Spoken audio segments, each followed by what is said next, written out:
magnifiques. Vous êtes bien sur Radio Kids TV, le meilleur de la jeunesse télévisuelle, disponible sur vos tablettes, vos smartphones, vos écrans d'ordinateur, mais aussi à la télé. Très heureux de vous accueillir dans la suite et la fin de cette deuxième partie de Planète Ado Kids, le premier grand rendez-vous d'animation de l'après-midi. Yeah! Nous nous retrouvons pour votre rendez-vous historique, un ado, un kid, une histoire, à presque 16h30. Vous allez pouvoir suivre notre rendez-vous, alors peut-être une feuille et un stylo pour prendre note de notre personnalité du jour. Et sinon, bon appétit si vous êtes en train de prendre votre goûter. Ça tombe bien, vous allez pouvoir regarder notre programme en prenant votre goûter. Si ce n'est pas fait, ben oui, puisque nous allons nous retrouver pour notre dernière demi-heure de 16h30 jusqu'à 17h. Et vous êtes les bienvenus, je vous souhaite une belle fin d'après-midi et un bon début de soirée en notre compagnie. Ado Kids TV continue avec Planète Ado Kids et son dernier rendez-vous, le 16h30 historique, un ado, un kid, une histoire. Et ça tombe bien, vous êtes les bienvenus mes petits poussins, mes petits poulets. Il est 16h30.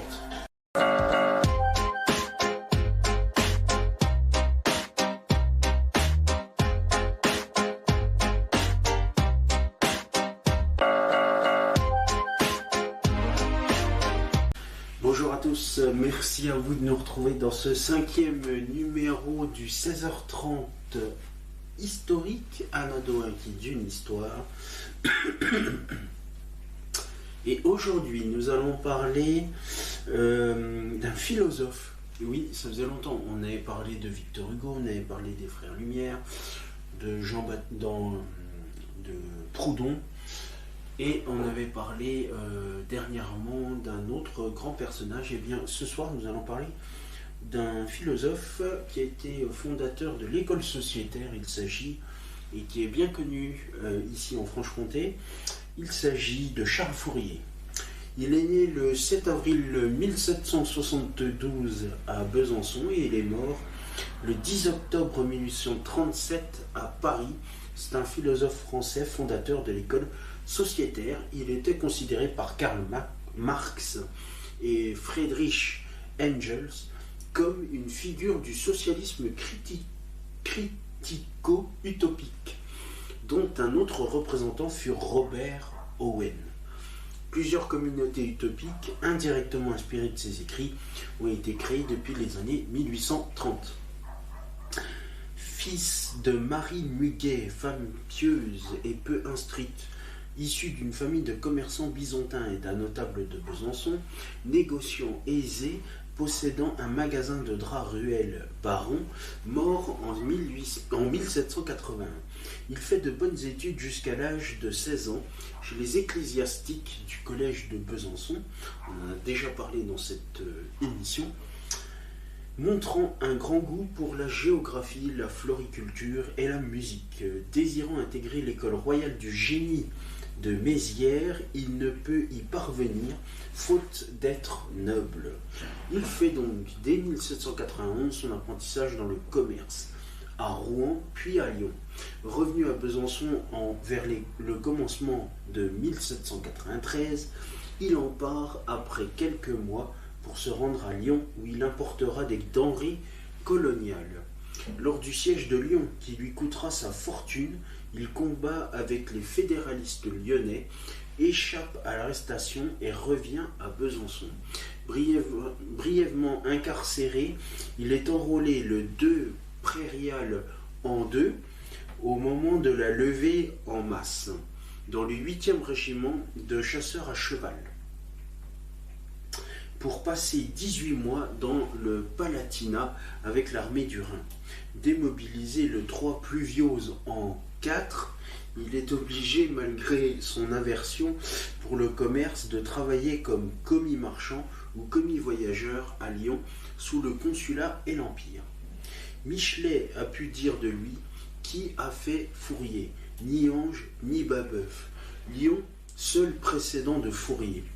Cette affirmation se trouve exacte car c'est la ville où la misère ouvrière est la plus visible et où l'on peut trouver une abondance de sociétés secrètes de réformateurs. Il a eu donc l'occasion d'observer cette réalité et de la détester.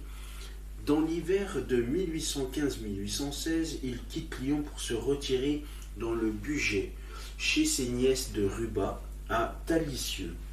Après s'être brouillé avec les Rubats, il résidera de cette période jusqu'en 1820 chez une autre sœur, Madame Para Bria. Pendant ces quelques années, il mûrira avec sa découverte et élaborera les diverses branches de sa théorie, la plupart de ses cahiers manuscrits ayant été rédigés dans cet intervalle de temps, aussi bien ceux restés inédits que ceux ayant servi à la composition du traité de l'association. En 1808, il pose dans son ouvrage Théorie des 4 mouvements et des destinées générales qu'il poursuivit sous forme d'un grand traité dit de l'association domestique et agricole, les bases d'une réflexion sur une société communautaire. Bien qu'inachevé, cet ouvrage monumental, auquel il avait consacré les 6 derniers mois de 1821 et les 8 ou 9 premiers de 1822, il est publié en 1822. En novembre 1822, il se rend à Paris avec une partie de l'édition de son livre afin d'en activer la vente et de se tenir à la disposition des personnes qui pourraient avoir l'intention de faire l'essai de sa théorie d'association industrielle. Cependant, l'ouvrage ne se vendit pas et les journaux n'en voulurent seulement pas faire mention. Pour suppléer à leur silence qu'ils attribuaient à l'influence de la cabale philosophique, il se contraint, dans le but d'être mieux compris, à rédiger un résumé de sa théorie intitulé « Le nouveau monde industriel et sociétaire », paru en 1829, où il s'attache d'abord à convaincre les différentes classes de l'immense intérêt qu'avait chacune d'elles à l'expérimentation de la théorie sociétaire, dont il présentait çà et là les aperçus qui lui semblaient les plus propres à faire impression sur les esprits. Il signale ensuite les aberrations de la critique arbitraire, la nécessité de lui donner un contrepoids, d'établir contre elle une institution de garantie dans l'intérêt du public comme dans celui des auteurs. Un petit groupe de Bisontins est constitué autour de lui. Juste Muiron, dès 1814, Désiré Ordinaire, Adrien Gréa, Aimé et Félix Buck, Clarisse Vigoureux, Victor Considérant, à partir de 1825. Le groupe des disciples, qui était une dizaine à la fin de la Restauration, s'étoffe sous la monarchie de Juillet, avec par exemple Jules le Chevalier ou Abel Transon, et d'autres transfuges du Saint-Simonisme. Cette école publie le phalanstère en 1832. C'est alors qu'apparaissent les termes fouriérisme et phalanstérien. En janvier 1826, employé comme commis chargé de la correspondance ou de la comptabilité dans une maison de commerce américaine, temporairement établie en France, il prend la résolution d'habiter désormais la capitale, de préférence à toute autre ville, parce qu'il espère y rencontrer plus aisément des personnes en position d'essayer sa théorie. En 1826 et 27, il emploie le temps que lui laissent ses fonctions à écrire l'abrégé de sa doctrine, paru 2 ans plus tard sous le titre de Nouveau monde industriel. À l'automne 1827, il quitte sa place et tente, vers la fin de l'automne, l'importation à Paris de vin franc-comtois. Dans les dernières années de sa vie, Fourier connaît un début de notoriété, mais il reste un homme solidaire. Il collabore cependant à la rédaction du journal Le Phalanstère et en février 1834, en réponse au premier écrit politique de son confrère Victor Hugo, Études sur Mirabeau, il écrit « Je n'adhère nullement aux flatteries que vous adressez à la France, car elles portent partout le vandalisme, témoin sa conduite à Alger, qu'elle a barbarisé, couvert de Vendée et de ravages. » Il publie en 1835 La fausse industrie.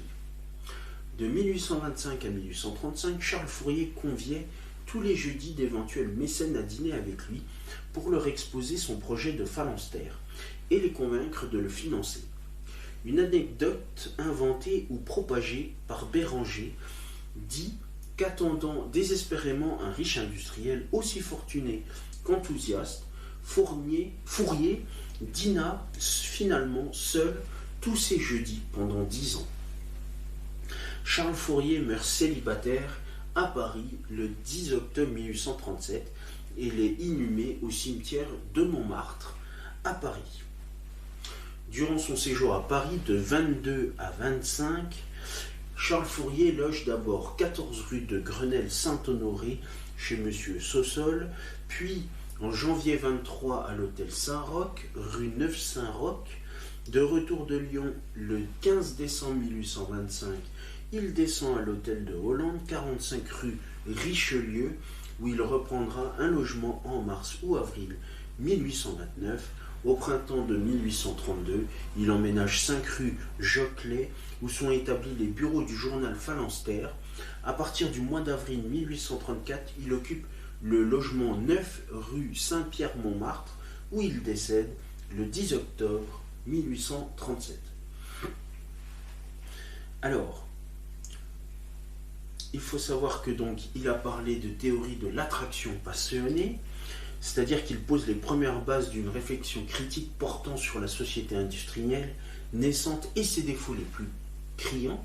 Selon lui, pour faire cesser les vices de la société civilisée, il suffit de faire confiance aux indications données par l'attraction passionnée, cette impulsion donnée par la nature antérieurement à la réflexion et persistante malgré l'opposition du devoir, du préjugé, etc. Il estime que l'attraction passionnée s'exprime en chaque être humain par l'intermédiaire de 12 aiguillons. Il appelle ces aiguillons les 12 passions radicales. Le libre essor de celle-ci conduit à satisfaire le besoin d'unité ou unitéisme, gage de l'harmonie universelle des humains entre eux et avec la nature. Il distingue aussi ainsi 5 passions sensuelles tendant à épanouir les 5 sens physiologiques, 4 passions affectives tendant à former spontanément des groupes, ambition, amitié, amour, familisme, et 3 passions organisatrices tendant à harmoniser entre elles les 9 précédentes, kabbaliste ou goût de l'intrigue et du calcul, papillonne ou goût du changement, composite ou goût par l'assemblage des plaisirs des sens de l'âme qui engendre l'exaltation.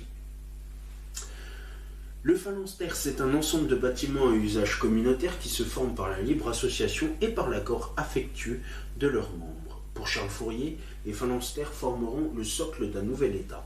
Dans sa théorie, la terre de la société harmonique sera divisée en 3 millions de phalanstères, chacun regroupant 1500 personnes des 3 sexes.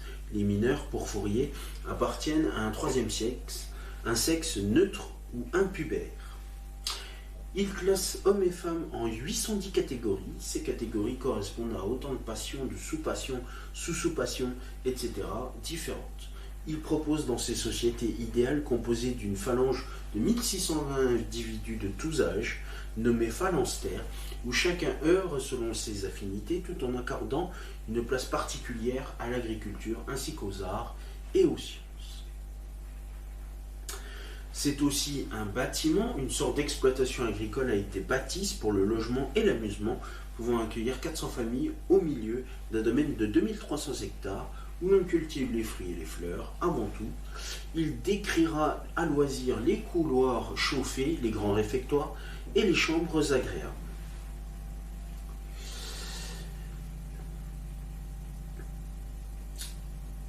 Fourier voit un jour dans un restaurant parisien un client dont la légende veut qu'il s'agisse du gastronome Brillat-Savarin, son beau-frère, payer une pomme 14 sous alors qu'à Rouen, d'où lui-même vient d'arriver, cette somme permettait d'en acheter une centaine. Pour lui, une telle distorsion des prix révèle un désordre fondamental qui condamne toute société fondée sur l'échange monétaire et la concurrence. Ce constat lui inspire l'idée des 4 pommes qui jalonnent l'histoire de l'humanité, celle qu'Ève offrit à Adam, celle que Paris offrit à Aphrodite, celle qu'Isaac Newton reçut sur la tête en dormant, et le 4e, la sienne, la pomme de Fourier, qui lui révéla la nocivité du commerce et en même temps symbole de l'attraction des passions humaines. Ce précurseur d'un socialisme coopératif ne sera pas un révolutionnaire, détestant tout particulièrement la violence consubstantielle à cette révolution qu'il rejette en bloc, et l'austérité qu'elle a entraînée. Selon lui, le mal est là dès 1789, qu'on rappelle, qui a détruit les liens sociaux en voulant recomposer une révolution d'individus libres et égaux. La liberté n'est qu'un leurre et l'harmonie sociale qui résulte de la diversité est préférable à l'égalité. Il faut ajouter qu'en 1793, lorsque les troupes de la Convention assiègent Lyon, les habitants pillent l'épicerie de Fourier afin de subvenir aux besoins de la ville. Celui-ci doit ensuite fuir la ville, car étant soupçonné de sentiments contre-révolutionnaires, il ne reviendra que quelques années plus tard. Cet épisode a donc nourri sa peur et sa haine de la Révolution. Cependant, à la différence des traditionalistes, la communauté dont il rêve est le produit de la volonté des hommes, si bien que paradoxalement, il reproche aux révolutionnaires de n'avoir pas été assez radicaux, notamment pour n'avoir pas fondé une religion. De nombreux hommages sont effectués à Charles Fourier, à Paris, dans le 13e arrondissement. La rue Charles Fourier doit son nom au philosophe. À Évry, dans l'Essonne, il y a la rue Charles Fourier. À La Roche-sur-Yon, pareil, il existe une impasse Charles Fourier. Et Michel Bovany a réalisé une police de caractère dérivée d'Utopia qu'il a nommé Fourier en hommage à Charles Fourier. D'ailleurs, il y a un monument qui se trouve à Paris au boulevard de Clichy. Une souscription populaire permit l'érection du monument à Charles Fourier, réalisé par Émile Deré. Situé boulevard de Clichy à Paris, il fut inauguré en juin 1899 par son disciple Jean-Adolphe Alezat. La statue de bronze a été envoyée à la fonte par l'occupation allemande sous le régime de Vichy. Seul le piédestal en pierre est resté en place. Et le 10 mars 1969, lors d'une grève générale, une réplique en plâtre de la statue est mise en place par un groupe de libertaires et situationnistes. Les enragés, puis enlevés le surlendemain par les services techniques de la préfecture. Le piédestal a été réutilisé le 10 janvier 2011 pour l'installation de la 4e pomme, œuvre de Frank Curti, une sculpture contemporaine en inox représentant la dernière des 4 pommes célèbres selon Fourier, c'est-à-dire la sienne. Quelques œuvres qu'il a rédigées sur les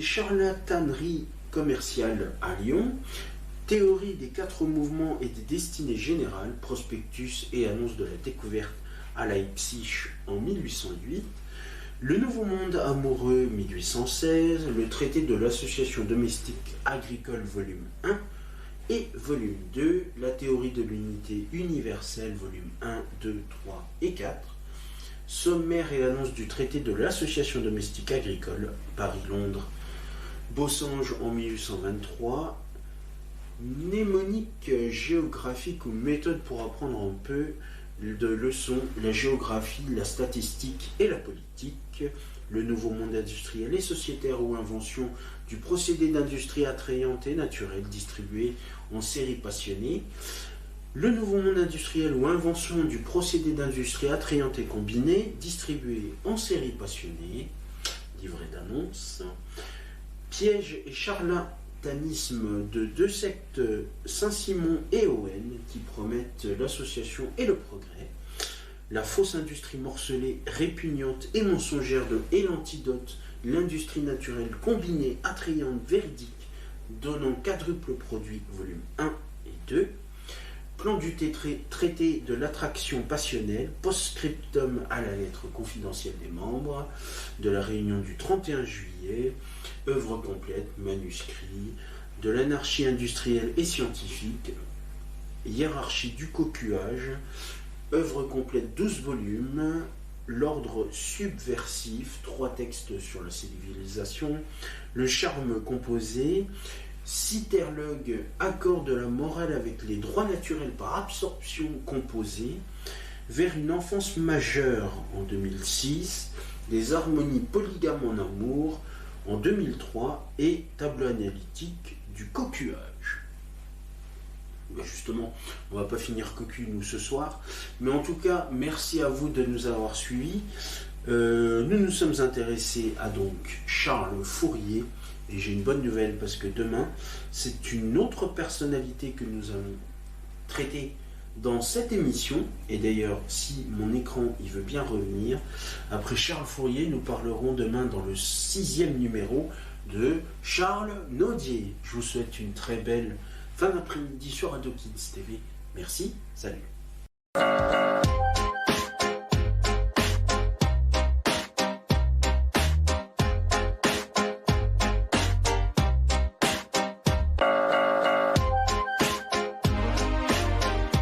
Mes petits poussins, mes petits poulets, vous pouvez voir s'afficher sur votre écran les réseaux sociaux, mais aussi le compte YouTube d'Ado Kids TV. Commentez, likez sur Facebook et Instagram et abonnez-vous à la chaîne YouTube d'Ado Kids TV. Et voilà mes petits poussins, mes petits poulets, c'est la fin de cette émission. Merci à vous de votre fidélité et de nous avoir suivis sur Planète Ado Kids. Nous refermons notre page exceptionnelle. On vous donne rendez-vous à partir de lundi prochain pour de nouvelles aventures. Bien évidemment avec les épisodes 6 à 10.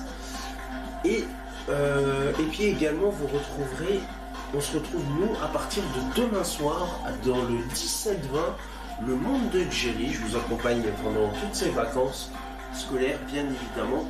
Et notamment pour notre grand programme des vacances d'hiver. Ne vous en faites pas, vous allez passer une excellente soirée, reposez-vous bien et on se dit rendez-vous demain soir, demain en fin de journée à partir de 17h. Je dirais même rendez-vous plutôt vers 16h57, ouais, 16h55 même, pour la suite de nos aventures sur Ado Kids TV, la nouvelle formule, nouvelle génération. Et notamment la nouvelle formule du 17-20 demain, le monde de Jerry. Je vous souhaite une excellente soirée sur Ado Kids TV.